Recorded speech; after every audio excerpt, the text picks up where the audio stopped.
Hello, everyone. Welcome back to another episode of your favorite YouTube channel podcast. Keep the same energy with your host, Justin P., and my co host, the villain, the vigilante, Mr. Maurice Savage Jr. It's episode 227 for the YouTube channel and for the audio version, season 5, episode 51. I'll go check that out in the descriptions below. Also, right along with myself and Maurice's social media platforms where you can follow us at. Make sure y'all like and subscribe. Like to say, share the content. Without further ado, here's the man, the myth, the legend, my co-host, your co-host, the villain or the vigilante, Mr. Maurice Savage Jr. Yay, yay! What's good, people? What's good, people? As always, man, it feels good to be back doing it with Big Bro, as we always do. You already know we got a great and entertaining show, as we always do. Good conversation about sports. Of course, give you some opinionated shit. But at the end of the day, you know what I got to hit you with. Of course, we're going to hit you with some opinions because when it comes to this, man, we thinking from here. We coming from here, and what we saying makes sense. But of course, we're gonna hit you with some emotions because I mean, shit, I'm emotional when it comes down to sports. But at the end of the day, it doesn't matter unless we hit you with the facts. And that's a fact, Jack. We got some good topics right here. I'm about to go ahead and start them up right now. First topic of the night. I know we all behind because we, doing other things. Let's talk about the Ravens signing Derrick Henry. Go ahead, co-host. The floor is yours. Well, only thing I would say is if the Ravens had a legit wide receiver, not matter of fact, let me say it the correct way. If the Ravens had another legit wide receiver, I could see the Ravens going all the way to the Super Bowl. I mean, you got to think about it now. The Ravens had the top running game with Lamar Jackson and whoever at running back. There's another thing I wanted to add. I was just having this conversation with my homeboys about this same exact topic where I was saying to him, like, yo, the Ravens always had a running game. Think about it. Except for those years where we had somebody that was subpar, the Ravens still always had a running game. For the most part, a Ravens starting running back at least had almost 700 to 800 yards. And of course, you feel me? You want your running back to have 1,000 yards, but I'm talking about you go look that starting running back may had 700 to 800 yards, but the whole entire team went over the 1,000 yard mark, things like that. So the Ravens always had a running game. I looked at that all the way back to that priest home days, and things like that. You already know Justin Forsett, guys of that nature. Who was another guy? Alex Collins, another guy who never he didn't go over 1,000, but he had like 960 something. So the Ravens always had a rushing attack and shit like that. And now, and when I was bringing that up because they had a rushing attack with anybody at running back. Who would have thought Justin Forsett would be a 1,000 yard Pro Bowl running back? Who would have thought at one time Terrence West looked like he could have made it in Baltimore. You feel me? The little spurts that he was giving us. You see what happened when we bought Mark Ingram over here, and you already see. I want to make sure I'm saying this dude, Keaton Mitchell. You already see what he's getting ready become right now. So adding Derrick Henry, if the Ravens had another Zay Flowers, or let's just say, I mean, there's talk that T. Higgins doesn't want to be with the Bengals no more. Let's just say if the Ravens were to get him, I could honestly say the Ravens could be going to the Super Bowl. You have two legit wide receivers who you have to defend, and they are threat all over the field. They can run all the routes. They can catch everything damn near thrown to them. And we're watching Zay Flowers become the man. T. Higgins wants to be the number one man, and he got a chance to go ahead and do that because Zay Flowers is still growing. Then you got those two tight ends and things of that nature, and then you add Derrick Henry and now Derrick Henry is a legitimate threat. You have to come up there and stop him. You can't just let him do what he want to do. I feel as though this is going to open up more for Lamar Jackson to be able to pass the ball, and then I mean with their RPOs, I think that's going to work even better. They probably had their best success rate with the RPO. It could be one of those situations where they get less yards but be more successful and use it more in successful strategic type ways and shit. So I feel like if the Ravens get one more wide receiver, this could be a Super Bowl team. And I mean, they still could go to the Super Bowl with Derrick Henry. I mean, and not have any wide receivers. They did it before with Jamal Lewis. Go ahead. My bad. So I'm gonna hand it over to you. Yeah, I mean, you realize that no game has been played yet. So the wide receiver part, we still can get. You still got the draft. Mhm. You still got free agency like we always do. Get those veterans that get cut. But it's a good move, great move, because like I said, Gus was gone, and I failed him because he didn't get the carries in the AFC Championship game, which is all on Todd Monken and Harbaugh fault. because the head coach he allowed it. But like I said, yes, we always had some good backs, but we have the back now, the guy that's going to command respect from everybody. We didn't have that type of rushing attack since we had Mark Ingram here. So yeah, like I said, now you put 9, 10 guys in the box. Now you're going to get some one-on-ones outside with Zay and Bateman and all them guys. And then, like I said, we're going to draft a receiver. We're going to still, get guys June 1st. Like you're not done putting your roster together to the very first game. So that's why I tell people calm down, just because they don't see us spending all this money in free agency. For one, we don't got it, and two, that's just never been the Raven way. So relax, relax. But it's a great signing because, like I said, him and Lamar back there, and then when Keith Mitchell get healthy, yeah, it's going to be a trouble that's going to help out everything in the passing game right now.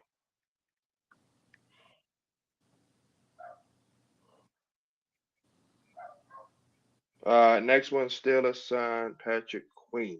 That's good. It's a tough one. Uh, Floor is yours, co-host. for me, it's a lot of things I want to go into, and maybe you can help me, even though you can get a chance to, of course, answer later as well. But the first thing I want to know is, was this the only team that wanted you?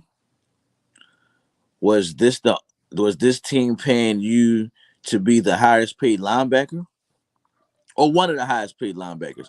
It makes me want to know, like, when did this even occur or even cross your mind? It make me think, were you friends with the Steelers? I'm not going to say no crazy shit and make it seem like you sabotaged the game, because I'm pretty sure when you were Raven, you were backing the Ravens up, doing what you got to do, bleeding purple and all that. But it make me want to think, how was those conversations after the game was over? When everybody went to exchange jersey and things of that nature, because it doesn't look like you're getting paid going on to one of the to the defense or the team that's a player away from the Super Bowl. You're not about to be the highest paid or anything like that. So it makes me want to know what's really the agenda here. And maybe the agenda could be, I want to stick it to the Ravens who didn't want to pay me.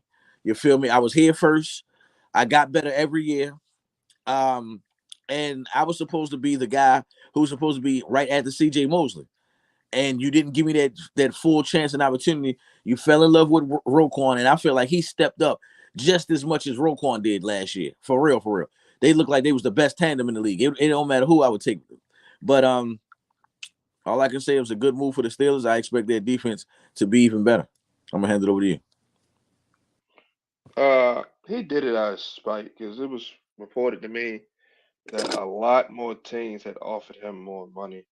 Dallas, the Wow. Dolphins, the Vikings, and Seattle. So I guess his feelings was hurt because we were moving on from, and we paid Matabike, not him, and we drafted his replacement last year already. So it is what it is. He said he want to take on the villain role. So Pat McCall said, "He said I don't know what I'm more excited about. Cause upcoming season blocking for Patrick Queen. No, I'm sorry, block. Sorry, me so that blocking for Derrick Henry or knocking Patrick Queen on his ass. So power to him. But he got to tackle the king twice a year. So yeah, fuck Excuse me. him. 1 second.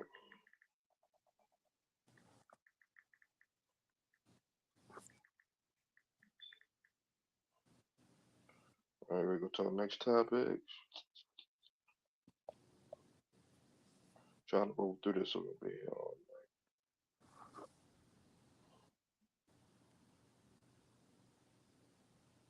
All right, Chiefs sign Marquise Hollywood Brown. Floor is yours, Maurice. Well, first of all, I'm gonna say this, man.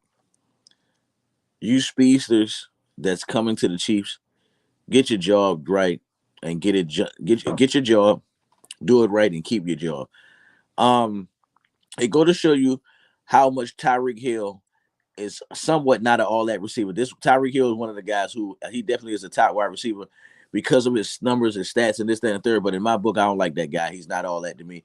He's just a speedster. He doesn't give me, to me, Tyreek Hill, if he was a basketball player, he would be Vince Carter. He can give you a lot of wild plays and this, that, and the third, but he's not someone I can really count on, rely on, and this, that, and the third. I mean, the reason why I'm saying that, I mean, did you see the game? Did you see the game against the Chiefs? He was mostly man-to-man coverage with Snead. It wasn't no safety over the top help all the time. You feel me? He was pretty much handling his business out there, and they got mollywop. He got handled and destroyed. It was a few games I seen Tyree Hill get mollywop and destroyed. And if you go look at his numbers, it'll be games where he get you feel me, locked up and don't step up, and then he'll give you like 2 or 3 games in a row where he got like 170 yards, 180 yards, and of course that's killing. I'd be a fool to not say that. That's killing. That's balling the fuck out.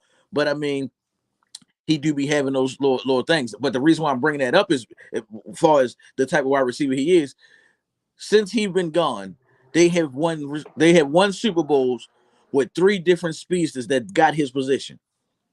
Valdez Scantling.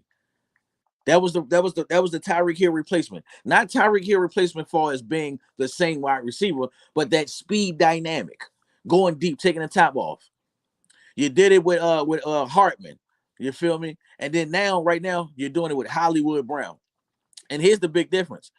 Just so happened, Hollywood Brown can do some of the things, similar things, not the exact things, but similar things to Tyreek Hill, far as being explosive, beating you deep, end around screens and shit like that. And he younger. And that, I mean, there's a chance that he could be one of those guys that be on the Chiefs probably forever right now because he's young and he can just learn the system and wind up being one of them later on being like a Hines Ward type guy where he always reliable for Patrick Mahomes. So I think it's a good move. You feel me? And they just went to the Super Bowl with Hartman being in speedster. So who knows? I'm gonna start this since you started out with this because I wasn't even gonna go ahead.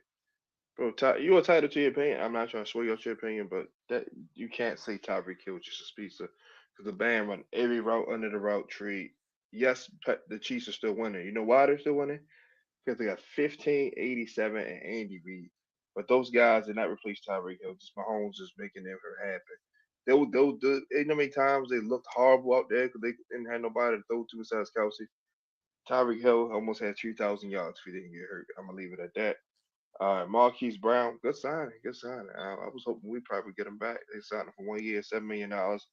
Especially with everything going on with Rasheed Rice now. It was a great pickup, and they're probably gonna still draft a receiver. But yeah, Hollywood gives them that deep threat they did miss once Tyreek gone. But Tyreek Hill is definitely the man, bro. So I'm gonna leave it at that. Uh, next topic. The Ravens traded Morgan Moses to the Jets for a fourth round pick, and they swapped 6 round picks and moved 20 spots down. Give me your thoughts. I'm just gonna be short on this one. I feel like the Jets needed this. I mean, your season was done because your quarterback wasn't protected, and even with Zach Wilson and other quarterbacks that stepped in, the it was like if your quarterback didn't have time, there was no way you can give it to the other playmaker. So I like the moves, and the one thing about the Ravens, as they do with a lot of their positions, especially with the running back, they can always find another offensive lineman, and they always do a good job of that. Even when they had their struggle moments, they at least have somebody in that know the Ravens way. You feel me? They at least get on the roster. So that's all I gotta say. Oh yeah, yeah, yeah. He only had one more year in his deal anyway, so you know, not a big smooth. We younger. We trying to get more younger and more athletic, and which we did. Uh, Traded him. We got an extra fourth and moved down 20 spots. So yeah, he wanted to go back to the Jets. That's fine. Um, we got some guys in house that's gonna get some opportunities. Daniel Fahale, hey, he looked good last year when given a chance. Andrew Voorhees coming back from injury, the guard out of UCLA. I mean, not UCLA, no, USC. Just man, if he don't get hurt, he's probably a first or second round pick. Still got Patrick McCarry in house that can play tackle, guard all over the line. Malasala Lalu, he can play tackle and guard. So yeah, we got some Ben Cleveland's there, so we're gonna be good on the offensive line. Then we made a signing that I'm gonna talk about, on a couple more topics, and we still got the draft, so we'll be okay. All right. Falcons trade Desmond Ritter to the Cardinals for Rondale Moore. Give me your thoughts. Um, well, that's a good backup to have because of the Kyler Murray situation. Um, and one thing that did see Arizona do is that when they lose Kyler Murray, they still can have decent quarterback play. We've seen it with the dude Dotson and shit like that. So I believe this is a good move. This is one of those situations where they feel like we have a better offense. We have a better team than the Falcons. And Desmond Ritter shows signs of he could be decent in the league. So he's just being a backup. He's not coming to take nobody's job or nothing like that. So he's coming to be a backup. And then just in case something happened, I mean, it looks like a lot of right now, which you should be looking for. A lot of teams is looking for that Jeff Garcia that was on the Eagles when Donovan McNabb got hurt, and Jeff Garcia led those guys to the playoffs and shit like that, and played well until Donovan got back. So I believe this is one of those type of moves. You feel me? Where it could happen, and I'm definitely waiting to see. I mean, my Giants, for God's sakes, has a Super Bowl with the backup quarterback. You feel me? Finished out the season and shit like that. So I'm hoping that the same that can happen here. That the Cardinals can bring some. The Falcons. Well, the Cardinals can have some success because maybe it's gonna be success with who they when they if they get Marvin Harrison Jr. You feel me? But down to the Rondale Moore. I mean, I like it. The Falcons is definitely about to be more dangerous and explosive. This is what they did to always have a name for themselves. All the way back down to the Chris Chandler days, they was always explosive. Running back, wide receiver. Then it came down to running back, wide receiver, tight end, during the Algie Crumpler days, Rodney White, and who else? My man Work Done. So now I think you got that. You got a lot of speed out there.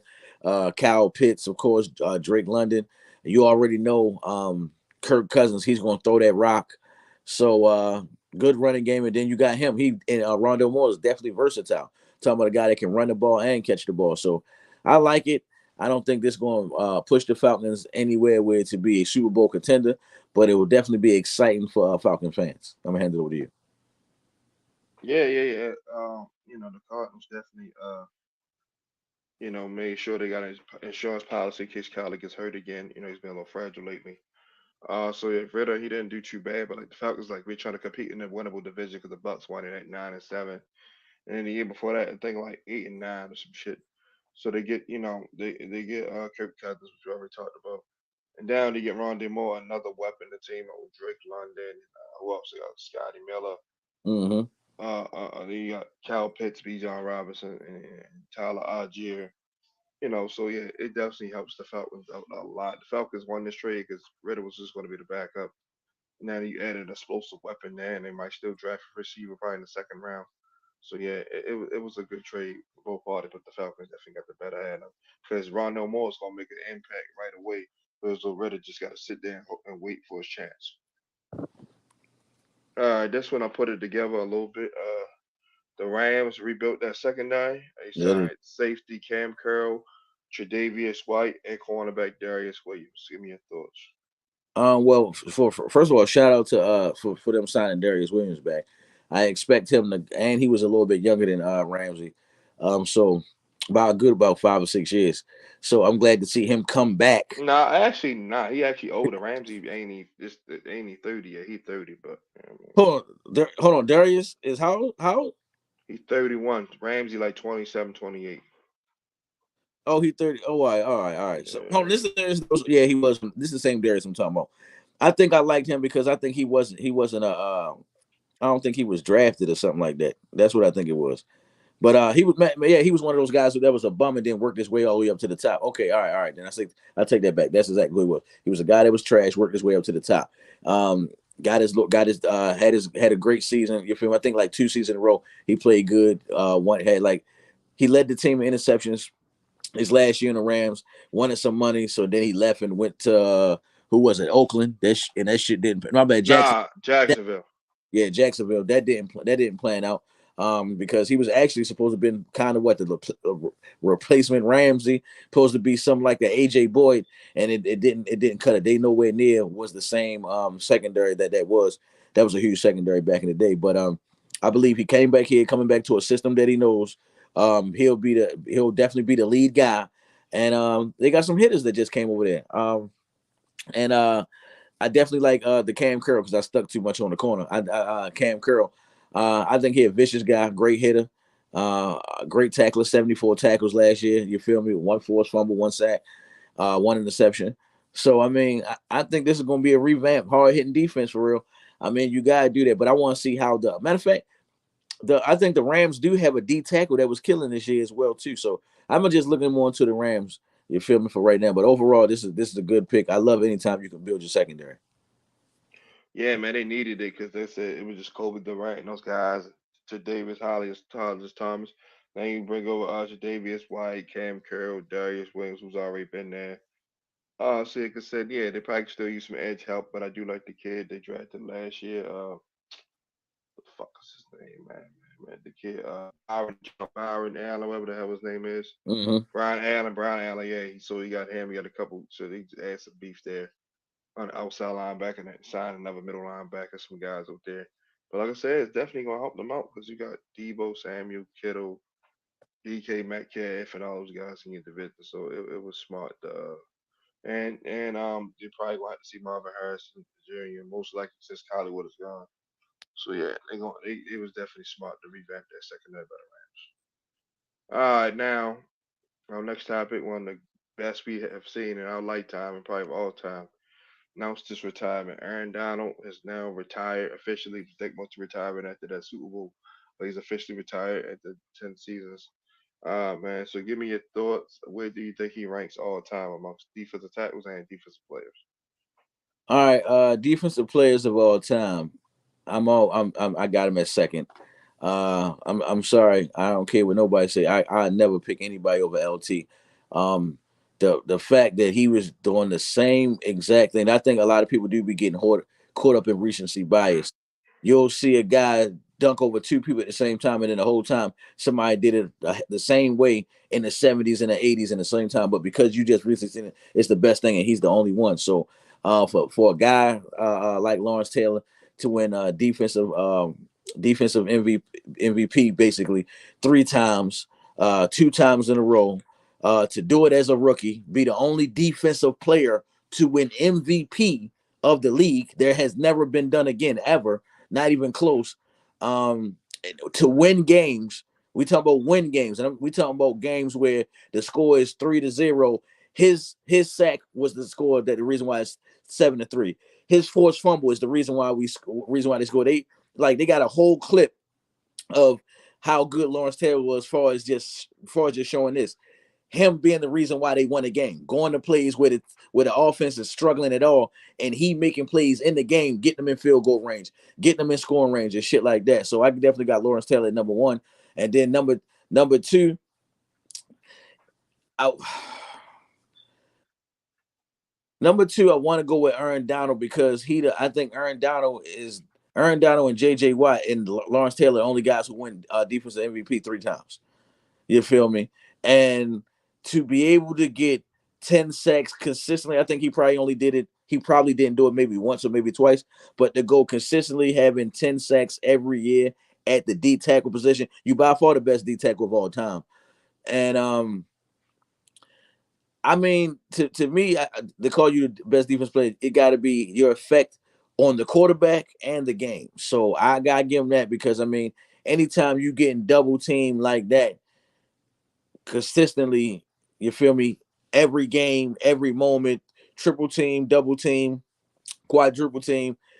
I mean, it is what it is. So I got him ranked second best defensive player of all time. Far as ranking of all time, just because the NFL is so much on that offensive shit, it's really hard to put him in the top 10 or some shit like that because I'm like you're gonna have to knock off a lot of greats because I mean if you judging how I believe you should judge, if you judging your top 10 player of all time, I'm judging the talent, what they brought to the game, was there, and the main thing was their winner. And I'm talking about championship rings and without championship rings because you can clearly be one of the greatest of all time and you was always in the big games. It could be the Super Bowl and it could be big playoff games and you lost and all that shit. And long as you showed up when you was in those games. That's how I look at all dogs and shit like that. So I mean, if you was to probably do a top 10 all time, you probably gonna have like three defensive players and the rest are gonna be offense. So I could see him being in there. Just because he gonna be the best D tackle of all time. So I can probably see him being like around the number 8, 9, or 10. I can see him being top 10 of all time. It's gonna be some feelings crushed, you feel me? But and I would say the only thing is hurting his case, and it's really not hurting his case, is he only did it for 10 years. You feel me?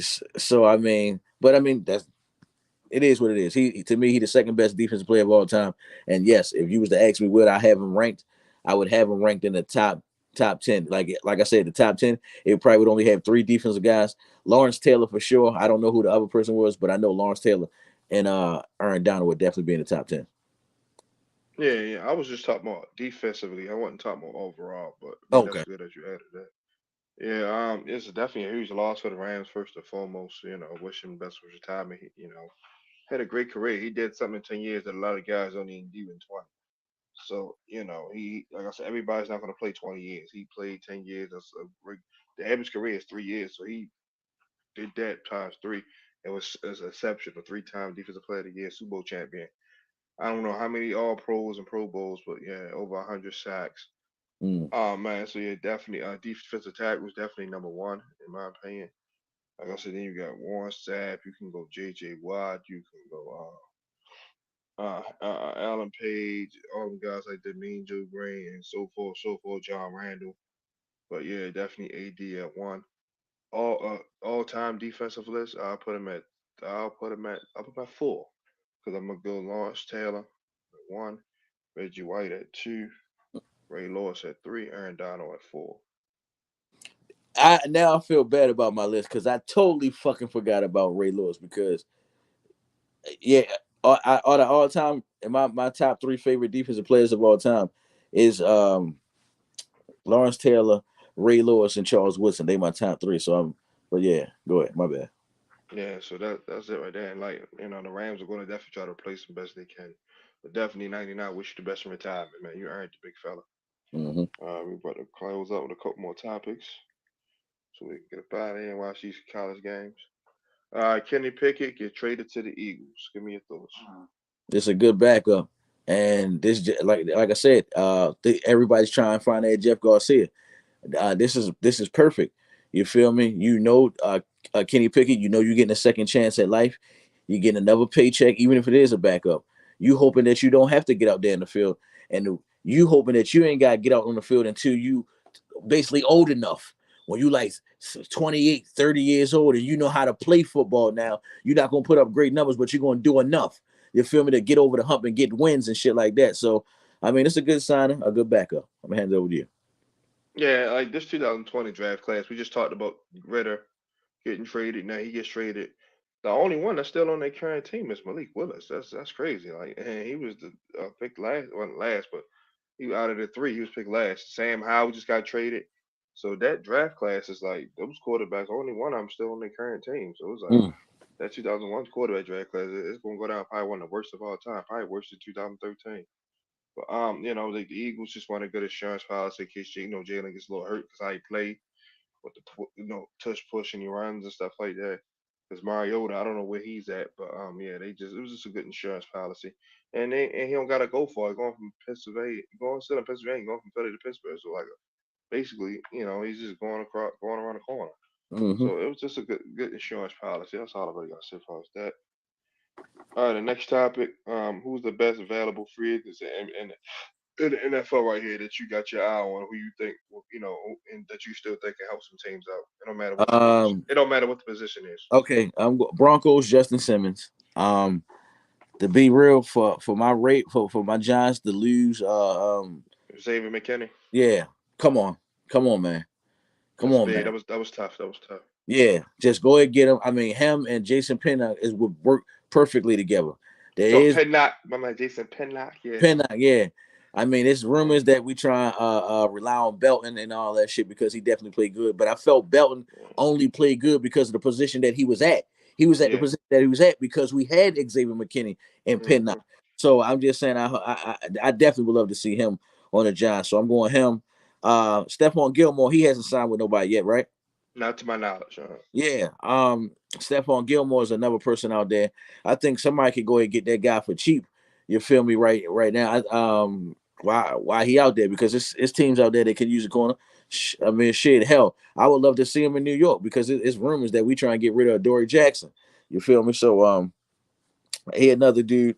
Hell, I don't mean to keep saying my Giants, but I'm gonna do it again. This is what the Giants would do. To me, Justin Sims is still one of the top safeties out there. It Absolutely. wouldn't shock me if my Giants went and got Quadre Diggs straight like that. He's still out there. He don't do what he used to doing out there, but he's still a good enough player. And I feel like that's exactly what we'd do. We'd pick a guy up like him and shit like that. Xavier Howard. I'm shocked. What did he do something? Did Xavier it correct me if I'm wrong on this. At least 2 years ago, we it was 1 year or something where we was talking about Xavier Woods was the best. Xavier Howard was the best corner in the league. It was like it's 2024. I want to say like maybe 2021, 2022. That was a conversation. For sure. Now out the blue, he not. I don't. Whoa.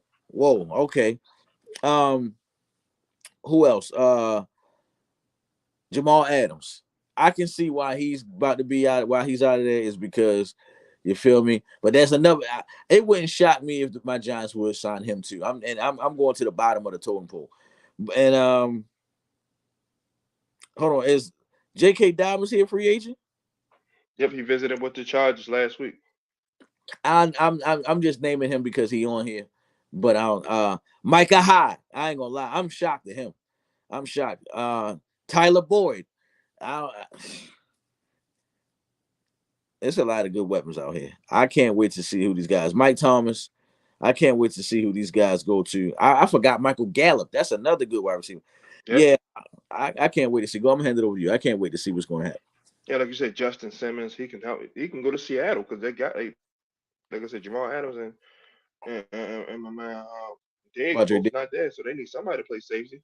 Quadri Diggs, yeah. You still got Kevin Byard. He can help a team out. Like you said, Stephon Gilmore and Xavier Howard, two all pro corners. Like both, like Gilmore more so age and money. Xavier Howard durability. But somebody like if the Ravens would have picked one of them up for a 1 year deal, it would help a Mm. lot.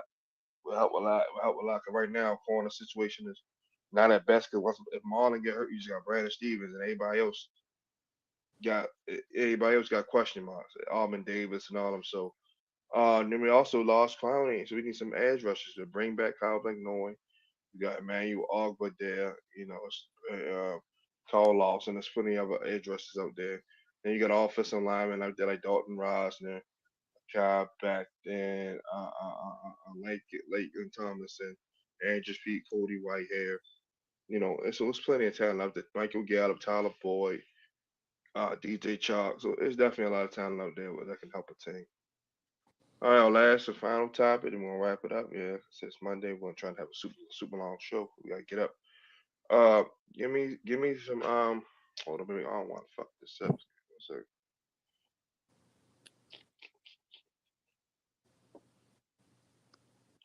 if the playoffs were to start today, which is going to start in like 2 weeks, who would be your sleeper teams to pull off upset? You can give me two from the East and two from the West.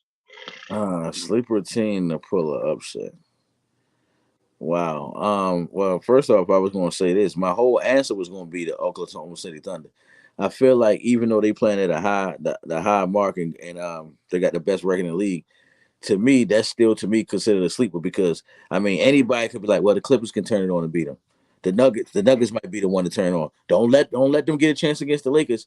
So I'm really saying that's a team that's really slept on. They got the fucking best record in the league. So that would be my number And the one. West, the best record in the West. Y'all Oh yeah, got the best West, my record in bad, the league. because my team got the best record in the league. So Yes. I'm just I'm gonna say with that overall. But far as sleeper wise, uh I'm gonna go with Magic in the Heat. That's about it. Um yeah, I'm gonna just stay on Magic and Heat because I think the Pacers. Matter of fact, no, I take that back. If the playoffs to start right now, I would got the Pacers is beating the Cavs. I got the Magic. The Magic can pull enough for and let nah. Jalen. I don't know. Jalen Brunson is pretty led, but yeah, I'm gonna go with the Magic over them. I'm gonna go with the Cavs losing to the Pacers, and then that's it because I ain't got Miami beating the Bucks. I'm looking at it right now. Then when I go to the West, um, the Mavericks, if they was to pull off that against the Clippers, that's probably besides what I'm watching with my Celtics. I think that's probably out of all the playoffs series, that's the one I'm gonna be watching the most. Dallas versus the Clippers. But I'm going with the Clippers.